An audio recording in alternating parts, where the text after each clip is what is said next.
I'm R. Sucharita, Government Degree College, Khairatabad, Hyderabad, Department of English.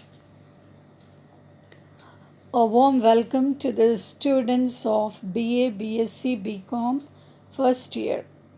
So, in the previous video, we have done Banaras, which is written by Aldous Huxley, and then the pre reading activity we have done. We have learnt about Aldous Huxley, that is about the author, and we also did the glossary.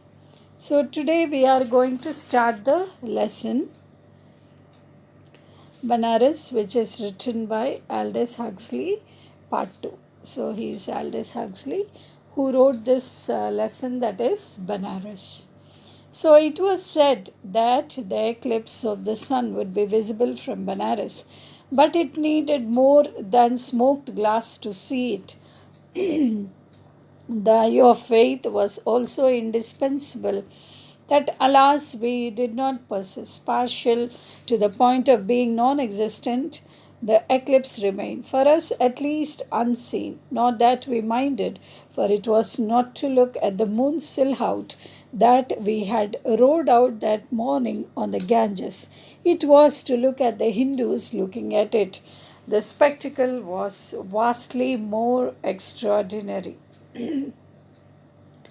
So it was that the eclipse of the sun would be visible from Banaras. So people, million of people, they will be visiting Banaras, especially during the eclipse, so that the sun would be more visible and it is more clear by seeing this Banaras.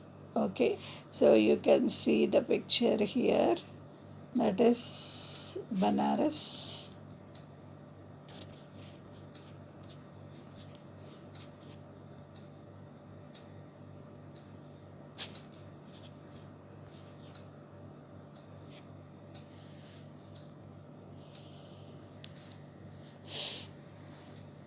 But it needed more than smoked glass to see. So you can't see the eclipse directly, as we have seen in the previous video. We cannot see directly. These are the measures that we take while observing the eclipse. You cannot see the reflection of the sun in the water, or you cannot look directly at the sun.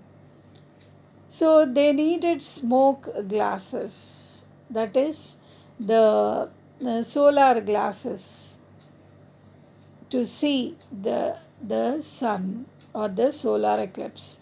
So the eye of faith was also indispensable.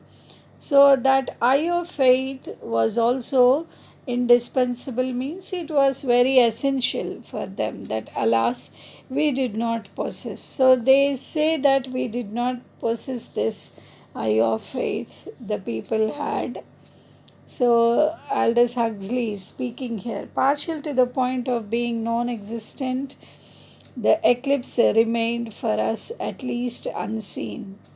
So, partial to the point of being non existent. They are not completely involved, and the eclipse remained, and for them at least unseen. Not that we minded, for it was not to look at the moon's silhouette. It is not to look at the moon's silhouette. Silhouette means the picture in black showing only the outline. Only the outline can be seen. That is called as silhouette. That we had rode out that morning on the Ganges. So, the author, that is Aldous, and his friend, they were rowing that morning on the Ganges river. It was especially to look at the Hindus. It was to look at the Hindus looking at it, how the Hindus are observing this solar eclipse, to look at them. These people, that is the author and his friend, go to see the Hindus.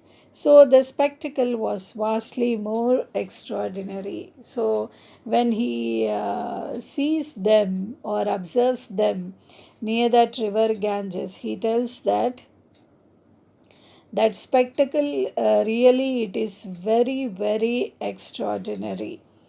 There were, at the lowest estimate, 1 million of them on the bathing ghats that morning. 1 million. All the previous night and day they had been streaming into the town. We had met them on every road, trudging with barefoot through the dust, an endless and silent procession. In bundles balanced on their heads, they carried provisions and cooking utensils and dried dung for fuel, with the new clothes which it is incumbent on pious Hindus to put on after their bath in honor of the eclipsed sun. Many had come far. The old men leaned wearily on their bamboo staves, their children astride on their hips, the burdens on their heads automatically balanced. The women walked in a trance of fatigue. Here and there, they would see a little troop that had sat down to rest casually, as is the way of Indians in the dust of the road and almost under the wheels of the passing vehicles. So here they say that there were at least, that is at the lowest estimate, there were million of people, 1 million people you can see on the river Ganges, especially near the ghats. That morning they were bathing. 1 million, he says again. All the previous night, day, they had been streaming into the town. So, the previous night, what are these million people doing?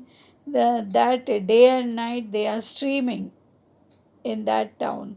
We had met them on every road. The previous night, you can see those million of people on every road, and these that is Aldous met them on every road, and they were trudging means they were walking very slow due to their tiredness, and however they were with bare feet. They were no chappal on their feet through the dust. They were walking an endless and silent procession, and that because there were million of people, the procession was very silent and it was endless, in bundles balanced on their heads. So, on their heads, you can see the bundles, and those bundles they were balancing on their heads. They carried provisions. So, what were those bundles that they were balancing on their heads? That is, they were provisions.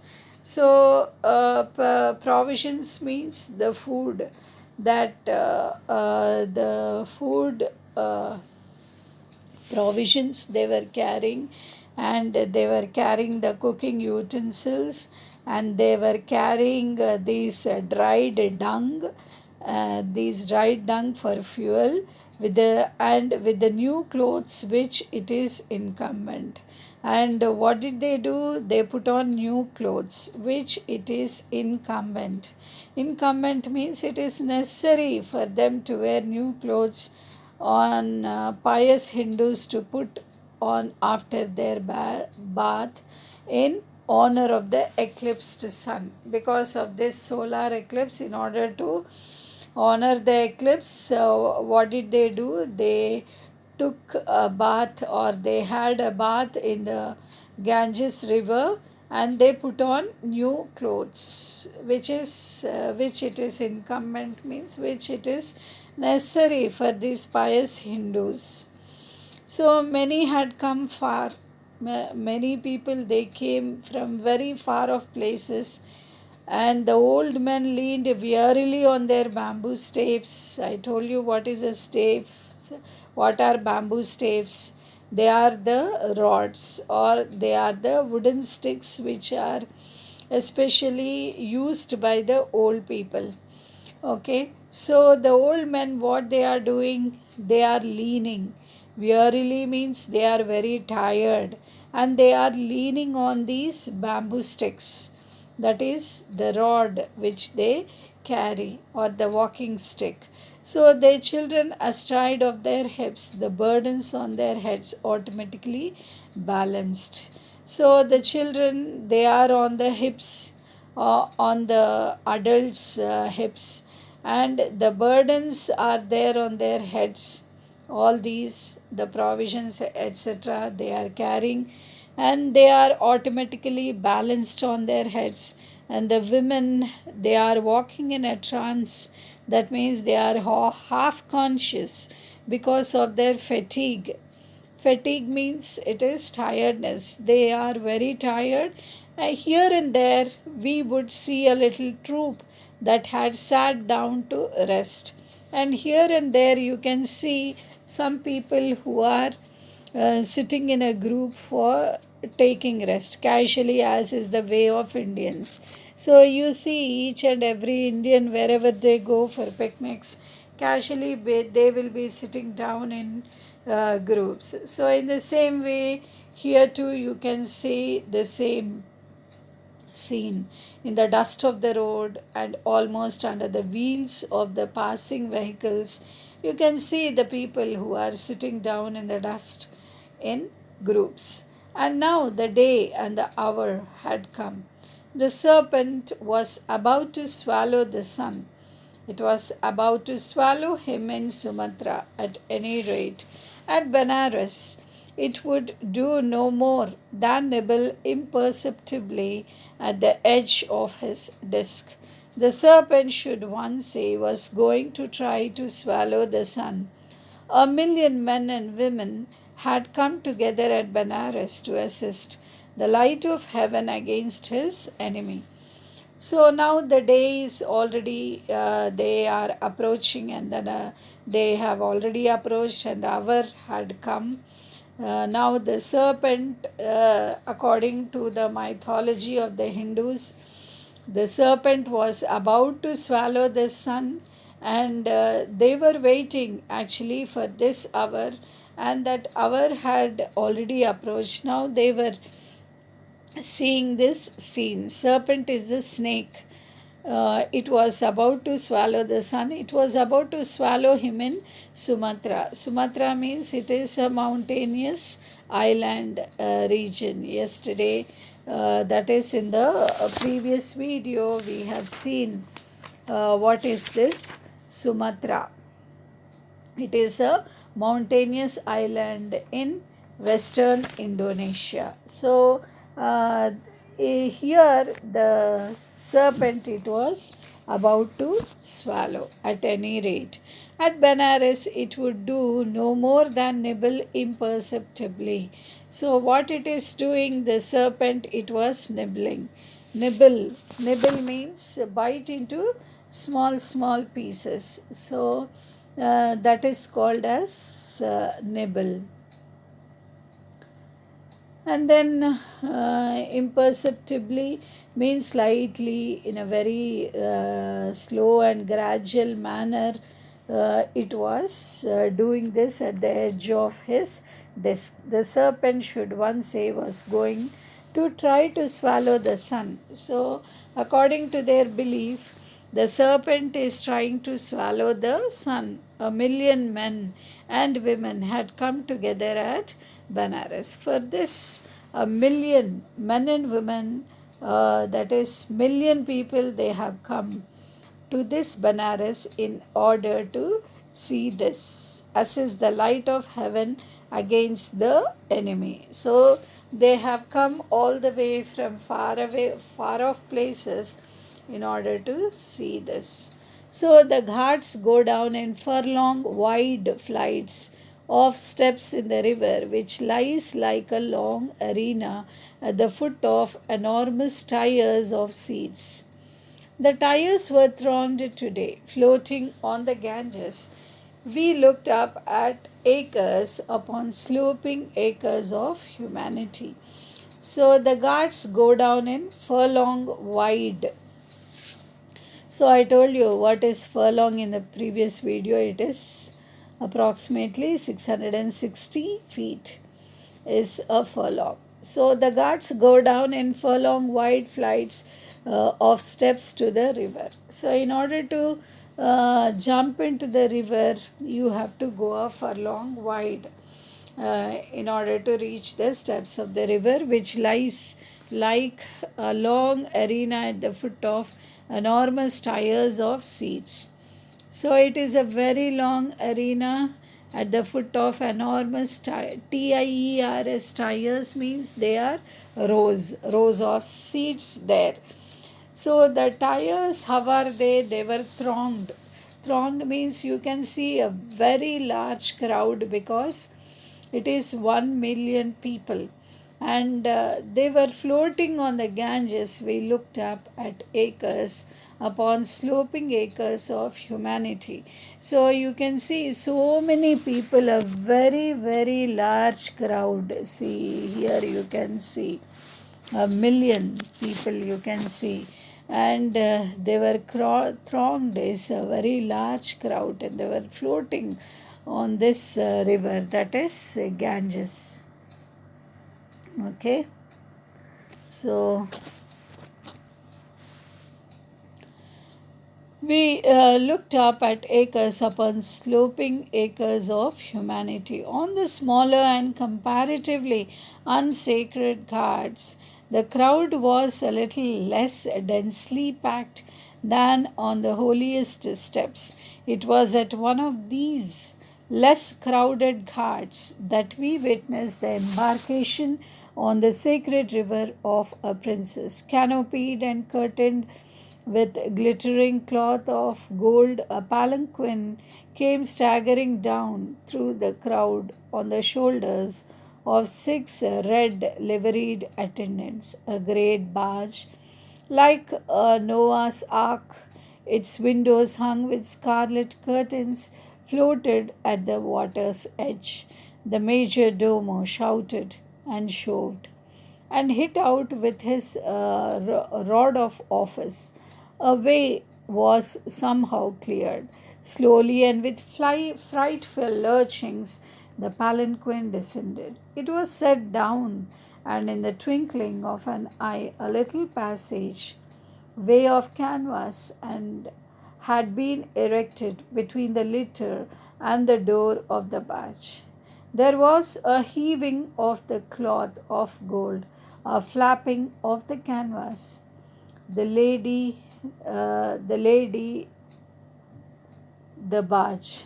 There was a heaving of the cloth of gold, a flapping of the canvas, the ladies, for there were several of them in the litter, had entered the barge unobserved of any vulgar eye, which did not prevent them a few minutes later, when the barge had been pushed out into midstream, from lifting the scarlet curtains and peering out with naked faces and unabashed curiosity at the passing boats and our inquisitive camera.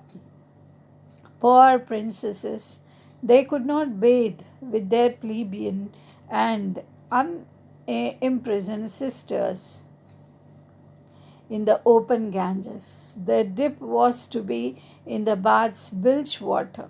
The sacred stream is filthy enough under the sky. What must it be like after stagnating in darkness at the bottom of an ancient barge? So, on the smaller and comparatively unsacred ghats. So, how are these ghats? They are comparatively unsacred, and the crowd, it was a little less densely packed than on the holiest steps. So near the holiest steps, you can see there is a very thronging, that is a very large crowd you can see. And here it is not so. It was at one of these less crowded ghats that witnessed the embarkation.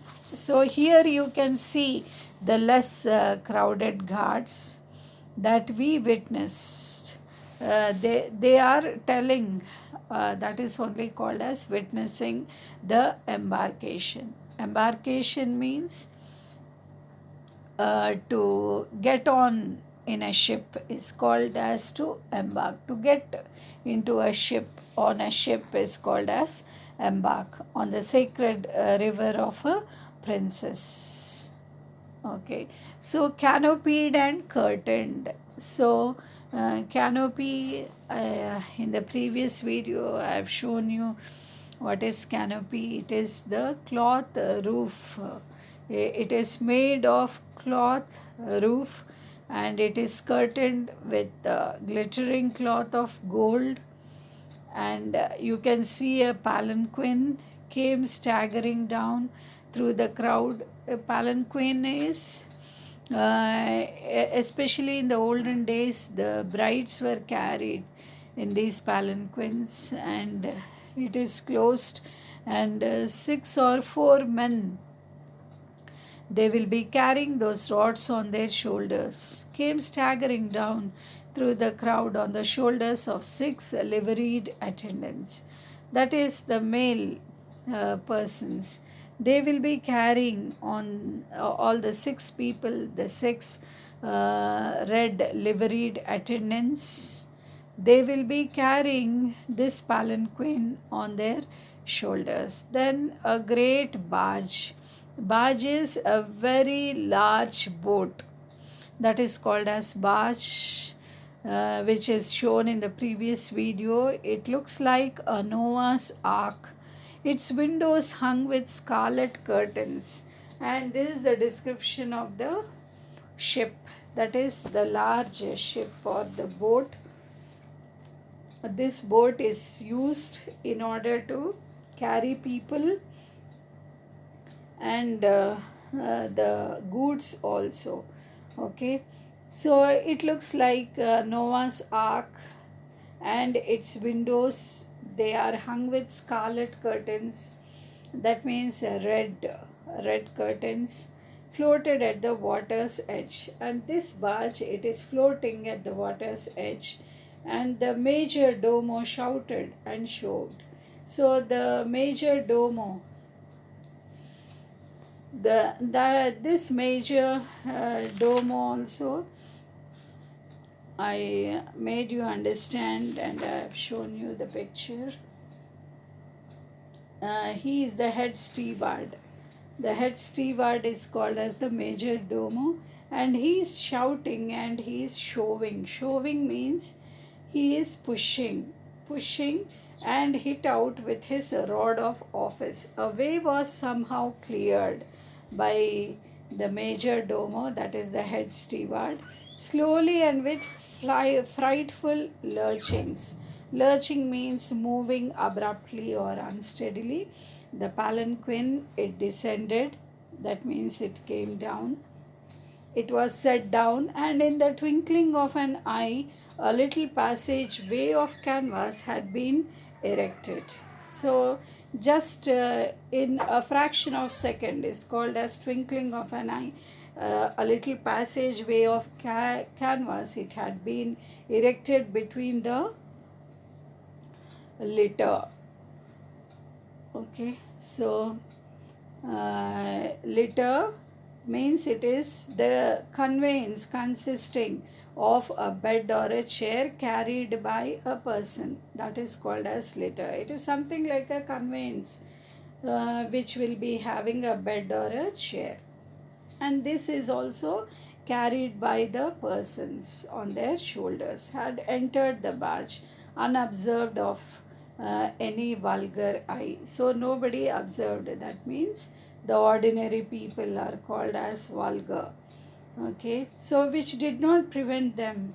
A few minutes later, when the barge had been pushed out into the midstream. So this barge, that is the boat, it was pushed into the midstream from lifting the scarlet curtains. So as the barge, as we have seen earlier, it was hung with scarlet curtains. So those curtains, they were lifted up and peering. Peering means looking very closely, is called as peering. So they were looking closely, or they were peering out with naked faces and unabashed. That means they were not feeling shy, okay, not embarrassed, but they were very curious, with unabashed, that is, embarrassed curiosity at the passing boats and our inquisitive camera. So the camera which is carried by Aldous Huxley also, they were very curious, he says. And our inquisitive camera, poor princesses, they could not bathe with their plebeian and unprisoned sisters. So there were also princesses there in order to watch this. The princesses, that is the rich people also, they have come here in order to view this. Okay, so plebeian means associated with ordinary or common people. The common people, they are called as the plebeian. So these poor princesses, they could not bathe in that river, that is in the Ganges, and they could not bathe with their plebeian means with their ordinary people and unprisoned sisters in the open Ganges. So what did they do? Their dip was to be in the bath's bilge water. So in the bath, you can, when you go to the end of the bath, that is the flattened bottom of the boat, you can find water there. Okay, a little water is found there. That is only called as bilge water. Bilge water means water that collects in almost a flat part of a ship's bottom. So what did they do? Their dip was only in the boat's bilge water. The sacred stream is filthy enough under the sky. So if you see this sacred stream, that is the Ganga river, so Aldius says that it is almost completely filthy, that is very dirty. What must it be like after stagnating in darkness at the bottom of an ancient barge? So, this ancient barge in which they are traveling, he says, what it be like after stagnating in the darkness. So, we rode on towards the burning huts, stretched out on their neat little oblong pyres. Two or three corpses were slowly smouldering. They lay on burning fagots. They were covered by them, gruesomely and grotesquely. Their bare feet projected, like the feet of those who sleep uneasily on a bed too short and under exiguous blankets. So we rode on towards the burning guards, and from here, what did they do? They went to the burning ghats. Okay, they went to the burning ghats. So they went to the burning ghats and stretched out in their neat little oblong pyres. Two or three corpses were slowly smoldering. So what you can see the corpses. Corpses means they are the dead bodies, and those dead bodies, they were kept on the pyre, that is on the wood. And what did they do? They put on fire, and they were burning those corpses. Pyre means it is wood heaped for burning a dead body as funeral rite. Okay. So you can see all these, they were slowly smoldering, and smoldering is burn slowly and without flame. All those dead bodies, they were burning slowly without flame, and all these scenes you can see there. They lay on burning fagots. Fagots means the bundle of sticks. So they lay all these dead bodies on the burning fagots, they were covered by them.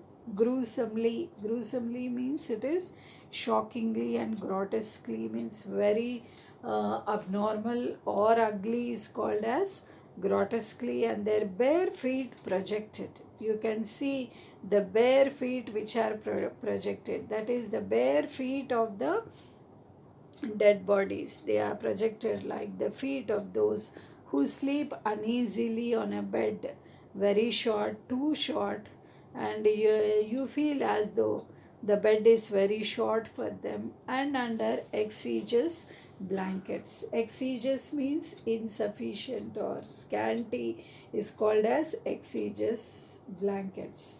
So this is the scene there regarding the three corpses, that is the three dead bodies. And then a little further on,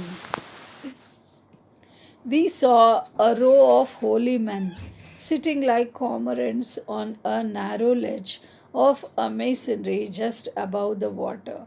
Cross legged, their hands dropped limply, palm upwards on the ground beside them. They contemplated the brown and sweating tips of their noses. It was the Lord Krishna himself who, in the Bhagavad Gita, prescribed that mystic squint. Lord Krishna, it is evident, knew all that there is to be known about the art of self hypnotism. His simple method has never been improved on. It puts the mystical ecstasy a la Porti ditas. The noise of an assembled million filled the air, but no sound could break the meditative sleep of the nose gazers. So, a little further on, he says, Aldous Huxley, that is the author, we saw a row of holy men. So there was a row of holy men, and they were sitting. We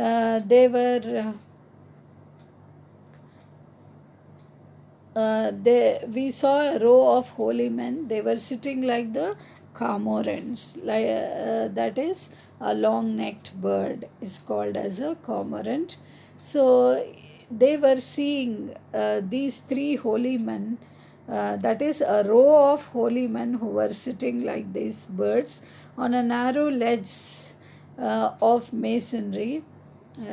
So let's also have shown you the picture in the previous video, that is a shelf in a wall of masonry just above the water, and these holy men, they were cross-legged, their hands dropped limply, and their palm was upwards on the ground beside them, and then they contemplated the brown and sweating tips on their noses. So on their brown faces you can see the sweat, it was falling on their noses, and then it was the Lord Krishna himself who, in the Bhagavad Gita, so when you observe in Bhagavad Gita, it is the Lord Krishna himself who prescribed that mystic squint.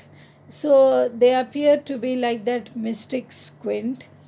So mystic means it is in the spirit more closer to God. The people who are in spirit talking closer to God, that is called as mystic. And squint means their half eyes are closed, mostly their a very little part of their eyes you can see, that is called as squint, mystic squint. And these row of holy men, they look like that. Lord Krishna, it is evident, knew all that there is to be known about the art of self hypnotism. So they were sitting as though they were self hypnotized. His simple method has never been improved on. It puts the mystical ecstasy. Ecstasy means it is complete happiness. So it is the mystical ecstasy, a la Porti ditas. So that is which is accessible to all is called as a la Porti ditas. The noise of an assembled million filled the air, and there were million of people, and you can see that noise which filled in the air, but no sound could break the meditative sleeps. But when there is a million, when there are million of people there, you can imagine the noise. So any sound could not break the meditative sleep of these nose gazers. Okay. So at a given moment, the eye of faith must have observed the nibblings of the demonical serpent, for suddenly and simultaneously all those on the lowest steps of the ghats threw themselves into the water and began to wash and gargle, to say their prayers and blow their noses, to spit and drink. A numerous band of police abbreviated their devotions and their bath in the interest of the crowds behind. The front of the waiting queue was 1,000 yards wide, but a million people were waiting. The bathing must have gone on uninterruptedly the whole day.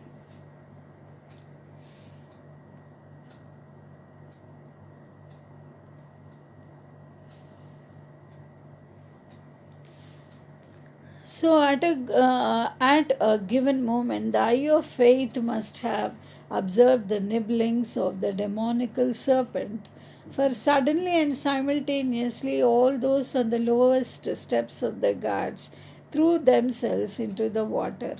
So, all these people who are waiting on the lowest steps of the guards, now they had that eye of faith, having observed the nibblings of the demonical serpent, and suddenly what did they do? They threw themselves into the water, and they began to wash themselves, and they were gargling in that water, and they were saying prayers, and they were blowing their noses, and the same water they were spitting and they were drinking. It was so filthy. So a numerous band of police abbreviated. So there was a numerous band of police also there, because there were million of people, their devotions and their bath in the interest of the crowds behind. So they were interested, and it was their duty to be at the back of these crowds. So the front of the waiting queue was 1,000 yards wide. So the waiting queue for this bath, it was 1,000 yards wide, but a million people they were waiting there. The bathing must have gone on uninterruptedly the whole day. So the whole day, that million of people they were standing in a queue, and they started bathing themselves uninterruptedly the whole day. They were doing all these things in that river. So time passed. The serpent went on nibbling imperceptibly at the sun. The Hindus counted their beads and prayed, made ritual gestures, ducked under the sacred slime, drank, and were moved on by the police to make room for another installment of the patient million. We rode up and down, taking snapshots. West is west. So time passed like this, and the serpent it went on nibbling. It was biting imperceptibly, means I told you already, it is in a very slight and gradual manner.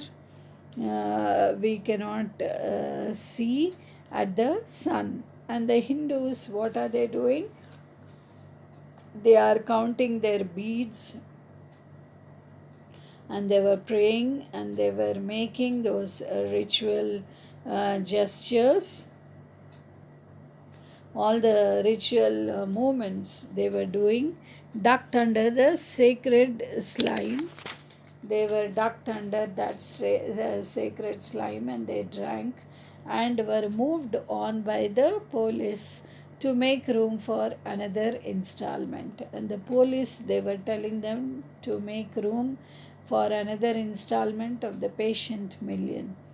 So Aldous, he was observing all these with his camera, and then he says that we rode up and down, and he was rowing up and down, and they were taking snapshots. And he says that West is West, the Western culture is Western, so it can't be compared with the Indian culture. That is what he says. So this is part 2, and in the next video, that is Banaras part 3, we are going to complete this lesson, that is Banaras. So these are the pictures. This is Varanasi. And then so you can see all these. So here the serpent will be swallowing the sun, it will be nibbling. All this is given here. So with this we'll wind up here, and we'll continue in the next video. So thank you.